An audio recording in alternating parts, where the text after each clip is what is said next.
ప్రార్థన చేసుకుందాం. స్తోత్రం స్తోత్రం తండ్రి, నేను ఇప్పుడు వాక్యం చెప్పబోతుండగా మీ ఆత్మతో నన్ను నింపి వాక్యం విన్న ప్రతి బిడ్డ యొక్క హృదయంలోనూ నూరంతల ఫలం దయచేయమని చిన్న ప్రార్థన నజరేయుడైన యేసు నామములో అతి మిక్కిలి వినయపూర్వకంగా బ్రతిమలాడి వేడుకుంటున్నాం తండ్రి. ఆమేన్. ఈరోజు మనము ప్రకటన గ్రంథము 13వ అధ్యాయము 1 నుంచి 8 వచనాల వరకు ధ్యానించుకుందాం. మరియు 10 కొమ్ములను 7 తలలు గల ఒక క్రూర మృగము సముద్రంలో నుండి పైకి వచ్చుట చూచితిని. దాని కొమ్ముల మీద 10 కిరీటములు, దాని తలల మీద దేవదూషణకరమైన పేళ్లు ఉండెను. ఇంతకుముందు ప్రకటన గ్రంథం 12వ అధ్యాయం 3వ వచనంలో, ఇదిగో ఎర్రని మహాఘట సర్పము, దానికి 7 తలలను 10 కొమ్ములు ఉండెను. ఇది సాతాను. ఈ క్రూర మృగము క్రీస్తు విరోధి. 7 సామ్రాజ్యాలను తీసుకుని వచ్చిన సాతాను ఆఖరి వచ్చిన 7వ సామ్రాజ్యం నుంచి బయటకు వచ్చి 10 మంది రాజుల్లో నుంచి 3 కొట్టివచ్చే ఈ ఆఖరి రాజే ఈ క్రూర మృగము లేదా క్రీస్తు విరోధి. 10 కొమ్ములు అంటే 10 మంది రాజులు, 7 తలలు అంటే 7 రాజ్యాలు. సాతాను ఇదంతా ఎందుకు చేస్తున్నాడంటే, సాతానుకు ఒక అభిలాష ఉంది. అది ఏమిటంటే, తాను మనుషుల చేత ఆరాధింపబడాల. ఆ కోరికతోనే పరలోకం నుండి త్రోయబడ్డాడు. సాతాను డైరెక్ట్గా ఆరాధింపబడలేడు, ఎందుకంటే అతను మనిషి కాదు కనుక. ఇప్పటి వరకు ఈ ప్రపంచంలో కొన్ని లక్షల కోట్ల పేర్లతో విగ్రహారాధనతో ఆరాధింపబడుతున్నాడు. కానీ దానితో సంతృప్తి లేదు.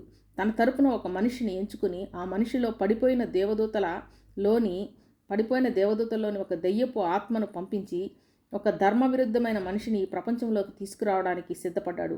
ఆ వ్యక్తే ఈ సముద్రంలో నుండి బయటకు వచ్చిన క్రూర మృగము. నేను చూచిన ఆ మృగము చిరుతపులిని పోలి ఉండెను. దాని పాదములు ఎలుగుబంటి పాదముల వంటివి, దాని నోరు సింహపు నోరు వంటిది. దానికి ఆ ఘటసర్పము తన బలమును, తన సింహాసనమును, గొప్ప అధికారమును ఇచ్చెను. ఆ చిరుతపులి, సింహము, ఎలుగుబంటి అన్ని రాజ్యాలను పోలిన క్రూర మృగాలు. అంటే అన్నిటికంటే వైభవంగా పరిపాలించిన రాజ్యము బబులోను రాజ్యము. సింహంలాగా అన్నిటికీ రాజులకే రాజుగా ఉన్నది. ఎలుగుబంటి మాదీయులు పారసీకుల రాజ్యానికి సాదృశ్యం. చిరుతపులిలాగా ప్రపంచాన్ని అతి క్రూరంతో ముంచివేసింది గ్రీకు సామ్రాజ్యము. ఇవన్నీ కలిపి 4వ అతి భయంకరమైన క్రూర మృగము క్రూరుడైన క్రీస్తు విరోధి. ఈ క్రీస్తు విరోధి గురించి దానియేలు గ్రంథము 7వ అధ్యాయము 9వ అధ్యాయము, యోహాను సువార్త 2వ అధ్యాయము 4వ అధ్యాయము, 2వ తెస్సలోనికీయుల 2వ అధ్యాయము అంటే దానియేలు ద్వారా, యోహాను ద్వారా, పౌలు ద్వారా దేవుడు క్రీస్తు విరోధి గురించి ప్రవచనాత్మకంగా తెలియజేసి ఉన్నాడు. 3వ వచనము, దాని తలలో ఒక దానికి చావు దెబ్బ తగిలినట్టుండెను. అయితే ఆ చావు దెబ్బ మానిపోయిన గనుక భూజనులందరూ ఆ మృగం వెంట వెళ్ళుచు ఆశ్చర్యపడుచుండిరి. ఏ తలకు దెబ్బ తగిలిందంటే ఐగుప్తు, అసిరియా, బబులోను, మాదీలు, పారసీకులు, గ్రీకు, రోమా, తిరిగి జన్మించిన రోమా అంటే రివైవ్డ్ రోమా. 6వ తల అంటే రోమాకు చావు దెబ్బ తగిలింది. అంటే ప్రపంచంలో చరిత్ర తెలిసిన మనుషులందరూ ఆ సమయంలో ఇదంతా కూడా ఒకప్పుడు రోమా చక్రవర్తుల కాలంలో జరిగిన విషయాన్ని ఇతను తీసుకువస్తున్నాడే ఈ క్రూర మృగము అని అర్థమవుతుంది. రోమాకు చావు దెబ్బ తగిలింది, కానీ ఆ చావు దెబ్బ మానిపోయిను గనుక భూజనులందరూ మృగం వెంట వెళుచు ఆశ్చర్యపడుచుండిరి. 4వ వచనంలో, ఆ మృగమునకు అధికారం ఇచ్చినందున వారు ఆ ఘటసర్పమునకు నమస్కారం చేసిరి. మరియు వారు ఈ మృగముతో సాటి ఎవరు, దానితో యుద్ధము చేయగలవాడు ఎవరు అని చెప్పుకొనుచు ఆ మృగమునకు నమస్కారం చేసిరి. అంటే సాతాను యొక్క పన్నాగం ఏమిటంటే, తనంతట తాను మనుషుల ముందు రాలేదు, ఎందుకంటే అతను మనిషి కాదు. అందుకని సాతాను తాలూకా పవర్ అంతా కూడా ఈ క్రీస్తు విరోధి అనే మనిషికి ఇచ్చినప్పుడు భూజనులందరికీ ఏం అర్థమవుతుందంటే, ఇదిగో ఒక శక్తి క్రీస్తు విరోధిని నడిపిస్తుంది, కాబట్టి ఆ శక్తికి కూడా మనం నమస్కారం చేద్దాము అనుకుంటారు. నీ దేవుడు ఎవరని క్రీస్తు విరోధిని అడిగితే, నా వెనకాల నా శక్తి నన్ను నడిపిస్తుంది, అదే నా దేవుడు అంటాడు. అప్పుడు మనుషులందరూ కూడా ఆ శక్తిని అధికారం ఇచ్చినందున ఆ క్రూర మృగం వెనక ఉన్న సర్పము అంటే సాతానుకు ఆరాధన మొదలు పెడతారు. నమస్కారము అని తెలుగులో ఉన్నది, కానీ ఇంగ్లీష్లో వర్షిప్ అని ఉన్నది. అంటే ఆరాధన మొదలుపెట్టారు. 5వ వచనంలో, డంబపు మాటలు, దేవదూషణ పలుకు ఒక నోరు దానికి ఇయ్యబడును, మరియు 42 నెలలు తన కార్యములు జరుపని అధికారము దానికి ఏర్పాటాయను. ఇక్కడ డంబపు మాటలు అంటే సింహపు నోరు అని అర్థము. ఎప్పుడు గర్వముతో ఉంటాడు. అంటే సింహమును పోలిన నెబుకద్నెజరు, నేనే గొప్పవాడిని, నాకంటే గొప్పవాడు లేడు అన్న వెంటనే దేవుడు నెబుకద్నెజరును అణిగిమణిగి ఉండడానికి అడవిలోకి పంపించాడు.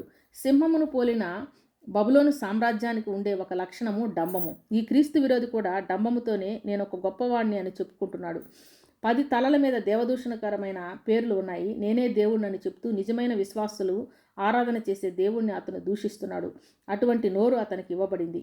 గనుక దేవుని 6వ వచనం, కనుక దేవుని దూషించుటకును ఆయన నామమును ఆయన గుడారమును పరలోక నివాసులను దూషించుటకును అది తన నోరు తెరచను. ఎవరైతే క్రీస్తు ప్రభువును నమ్ముతారో వాళ్ళందరినీ దూషించడం జరుగుతుంది. మరియు పరిశుద్ధులతో యుద్ధం చేయను, వారిని జయింపను, దానికి అధికారం ఇవ్వబడెను. దేవుడు 42 నెలలు అంటే 3.5 సంవత్సరం ఈ క్రీస్తు విరోధి అయిన ఈ వ్యక్తికి అధికారం ఇచ్చినప్పుడు దేవుడు అడ్డుకోవడం లేదు.